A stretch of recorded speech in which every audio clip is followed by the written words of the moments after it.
देवभूमि हिमाचल प्रदेश के हर छोटे बड़े गांव और शहर में अनेक धार्मिक स्थल हैं जो न सिर्फ इस क्षेत्र को खास बनाते हैं बल्कि प्रदेश की पुरातन एवं सांस्कृतिक विरासत को भी दर्शाते हैं।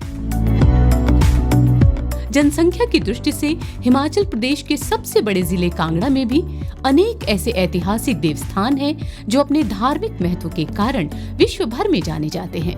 उन्हीं में से एक है श्री बज्रेश्वरी देवी मंदिर। ये मंदिर धर्मशाला से 18 किलोमीटर दूर है। आप देश के अलग अलग हिस्सों से सड़क मार्ग, रेल मार्ग या हवाई मार्ग द्वारा यहाँ पहुँच सकते हैं। निकटतम रेलवे स्टेशन कांगड़ा है और पठानकोट से छोटी लाइन की रेलगाड़ियों में यहाँ तक पहुँचा जा सकता है। गग्गल एयरपोर्ट कांगड़ा से मात्र 8 किलोमीटर की दूरी पर है। बज्रेश्वरी मंदिर आने वाले श्रद्धालु आसपास अन्य दर्शनीय स्थल जैसे कांगड़ा फोर्ट, जयंती माता मंदिर, शिव मंदिर बैजनाथ और धर्मशाला क्रिकेट स्टेडियम भी देख सकते हैं। साथ ही यहाँ के हरे भरे चाय बागान आपका मन मोह लेंगे।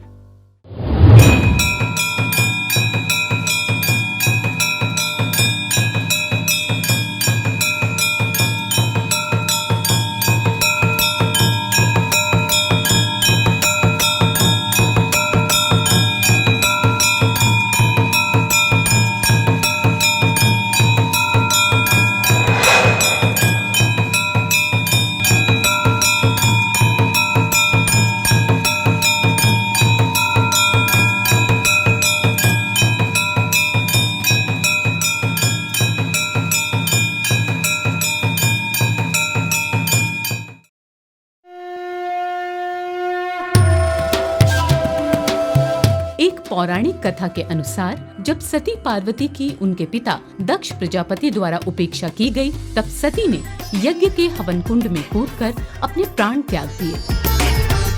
भगवान शंकर सती की मृतदेह को कंधे पर उठाकर उन्मत्त अवस्था में ब्रह्मांड में घूमने लगे।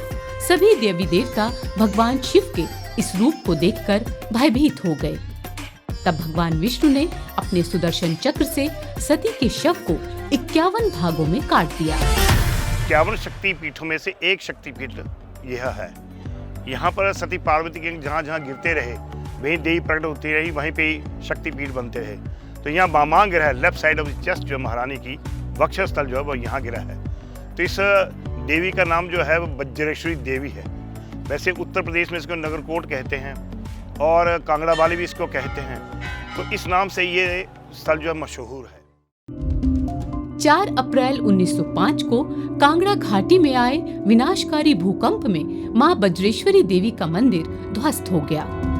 इसके मलबे पर पड़े कलश से ही इस स्थान पर मंदिर होने का प्रमाण मिलता है। मंदिर के पुनर्निर्माण के लिए टेम्पल रेस्टोरेशन कमेटी का गठन किया गया और 1930 में वर्तमान मंदिर बनकर तैयार हुआ।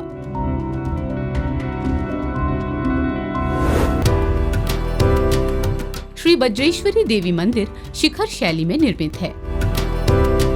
इसके आगे गुम्बदनुमा मंडप है। मंदिर के प्रवेश द्वार को चांदी के पत्रों से मढ़ा गया है, जिस पर विभिन्न देवी देवताओं के चित्र उकेरे गए हैं। इस मंदिर की एक विशेषता ये है कि इसके 3 डोम हैं, जिसका वास्तुशिल्प मंदिर, मस्जिद तथा गुरुद्वारे को दर्शाता है। मुख्य मंदिर शिखर शैली का है, जो कि हिंदू वास्तुशिल्प का सुंदर उदाहरण है। ये 3 डोम सभी धर्मों का समान रूप से आदर करने का संदेश देते हैं। यही वजह है कि ये मंदिर सभी धर्म के लोगों की श्रद्धा का केंद्र है। कांगड़ा के इस ऐतिहासिक मंदिर में सदियों से देश विदेश के श्रद्धालु आते रहे हैं। इसका प्रमाण है मंदिर में मौजूद एक आगंतुक पुस्तिका, जिसमें सन 1872 से लेकर आज तक की प्रविष्टियां देखी जा सकती हैं।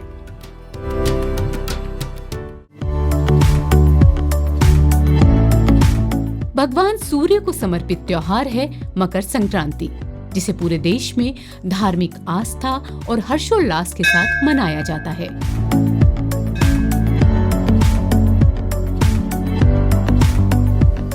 श्री बज्रेश्वरी देवी मंदिर में भी मकर संक्रांति के अवसर पर घृत मंडल के विशेष आयोजन की प्राचीन परंपरा है। ऐसा कहा जाता है कि एक बार राक्षसों से युद्ध करते हुए माता के शरीर पर काफी घाव लग गए। उस समय देवताओं ने मां के उपचार के लिए उनके घावों पर घृत यानी घी का लेप किया। इसी परंपरा के चलते इस मंदिर में आज भी घृत मंडल उत्सव का आयोजन किया जाता है। मकर संक्रांति से कई दिन पहले से ही इसकी तैयारी आरंभ हो जाती है। मंदिर के विभिन्न पुजारियों द्वारा पहले इस घी को गर्म करके पिघला लिया जाता है। उसके बाद बड़े बड़े बर्तनों में घी को डालकर उस पर बर्फ जैसा ठंडा पानी डाला जाता है। इसे हाथों से अच्छी तरह मसला जाता है। ये प्रक्रिया तब तक की जाती है जब तक कि ये घी हाथों से छूटने न लगे। जब घी हाथों से छूटने लगता है तब वो मक्खन बन जाता है। इतनी बड़ी मात्रा में घी को हाथों से मसलकर मक्खन बनाने में परिश्रम भी लगता है और समय भी। मक्खन तैयार हो जाने के बाद इनको गोलाकार में बनाकर रख दिया जाता है।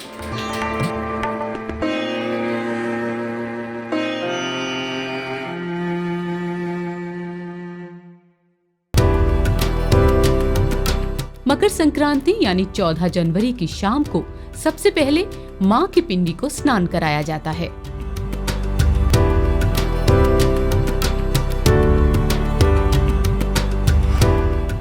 स्नान के बाद पिंडी पर चंदन का लेप किया जाता है और उसके बाद उसे भोज पत्रों से ढक दिया जाता है।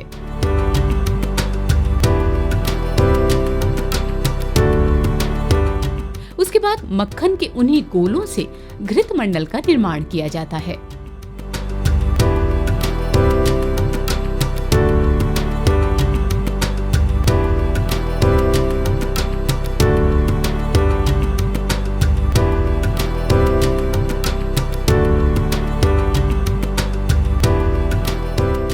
इस घृत मंडल का मेवों से श्रृंगार किया जाता है और इस पर फल चढ़ाए जाते हैं।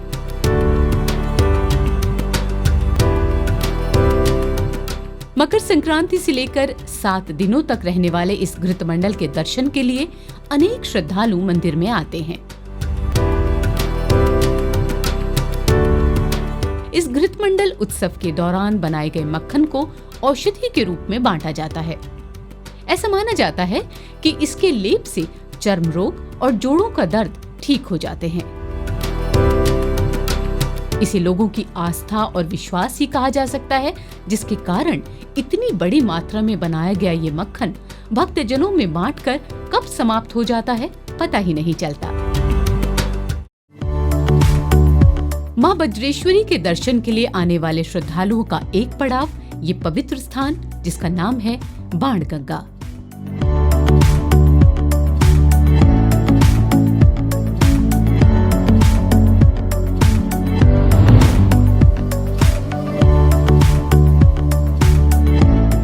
उत्तर प्रदेश के श्रद्धालुओं की कुल देवी है मां बज्रेश्वरी।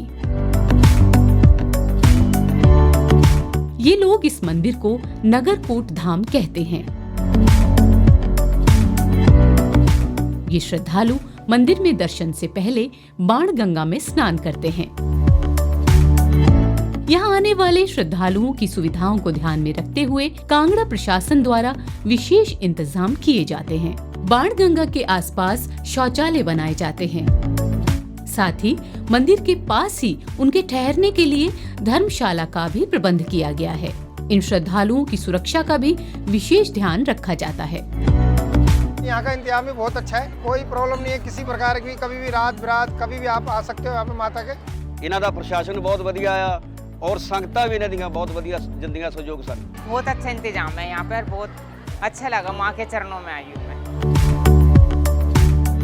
बाणगंगा में स्नान करने के बाद ये श्रद्धालु पीले कपड़े पहनते हैं और अपने पूरे परिवार के साथ अपनी कुलदेवी मां बज्रेश्वरी के दर्शन के लिए निकल पड़ते हैं। क्यों पहनते हैं पीले कपड़े और नंगे पांव चल के क्यों आते हैं? उत्तर प्रदेश वालों की ये कुलदेवी है। ध्यानु भक्त जो था उसने यहाँ आकर के माँ के चरणों में अपना शीश अर्पण किया था। उसका जो चिन्ह है, उसकी जो जहाँ स्थान पे उसने किया है वो हमारे पास ये मंदिर में मौजूद है। ध्यानु भक्त जो था वो उत्तर प्रदेश का रहने वाला था, आगरा के पास का। तो उसी की यादगार में जो है ये उत्तर प्रदेश के लोग पीले कपड़े पहन करके और पथवारी नाम की जगह पूजते हैं अपने अपने गांव में। उस पथवारी को पूज करके वो माता बजरंगी मंदिर में यहाँ नगर कोट में माथा टेकने आते हैं और बच्चों के मुंडन संस्कार भी यहाँ करते हैं। हमारी कुल देवी है यहाँ पे, हम लोग अपनी जात लगाने आते हैं। जब नई शादी हो जाए, बच्चे के बाल उतरने हो, तो यहाँ हमारा आना जरूरी है और हमारी सारी मनोकामना सिद्धि होती है यहाँ पे आके, तो जरूर आते हैं। ये लाल भैरव है और उसमें चमत्कार ये है, भैरव साक्षात हैं। हमारे इस इलाके में जब भी कोई आपत्ति आनी हो या कोई दुर्घटना घटनी हो तो उनकी आंख में से आंसू, बॉडी में से पसीना निकलना शुरू हो जाता है। हर वर्ष यज्ञ हवन अनुष्ठान करते हैं भैरव जी का और अरदास करते हैं भगवान हमारी शांति रखना, सुख शांति रखना, सबका कल्याण करना। मंदिर के प्रांगण में ही है तारा देवी का मंदिर, जो 1905 में आए भूकंप के बाद भी ध्वस्त नहीं हुआ। इस मंदिर में तिब्बती बौद्ध भिक्षुओं की विशेष आस्था है, वो यहाँ पूजा अनुष्ठान करते हैं।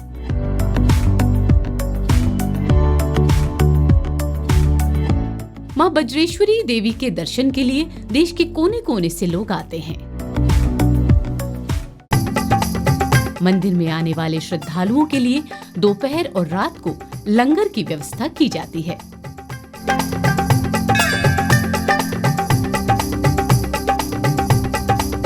मंदिर में आने वाले सभी भक्तजन साथ बैठकर प्रेम से मां का ये प्रसाद ग्रहण करते हैं।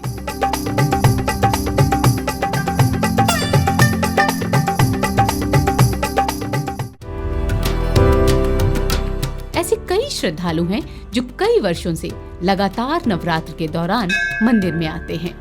आते नहीं है, माँ हमें बुलाती है, क्योंकि हर साल वो हमारा एक काम ऐसा है कि जो जरूर करती है और हमें यहाँ आना ही पड़ता है। हमारे यहाँ शादी के बाद आते हैं यहाँ पे दर्शन के लिए देवी जी के, तो इस वजह से मैं अपनी पूरी फैमिली के साथ आ रखी हूँ यहाँ पे।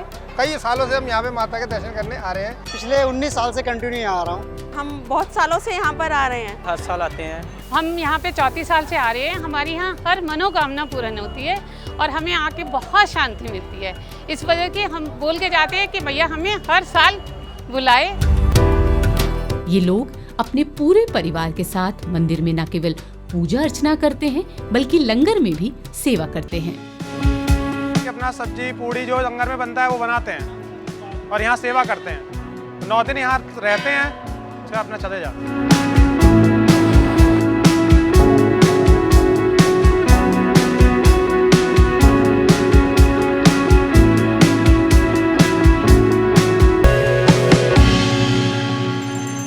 देश के अलग अलग हिस्सों से आने वाले, अलग अलग वेशभूषा वाले और अलग अलग बोली बोलने वाले लोग इस पवित्र मंदिर में आकर एक हो जाते हैं।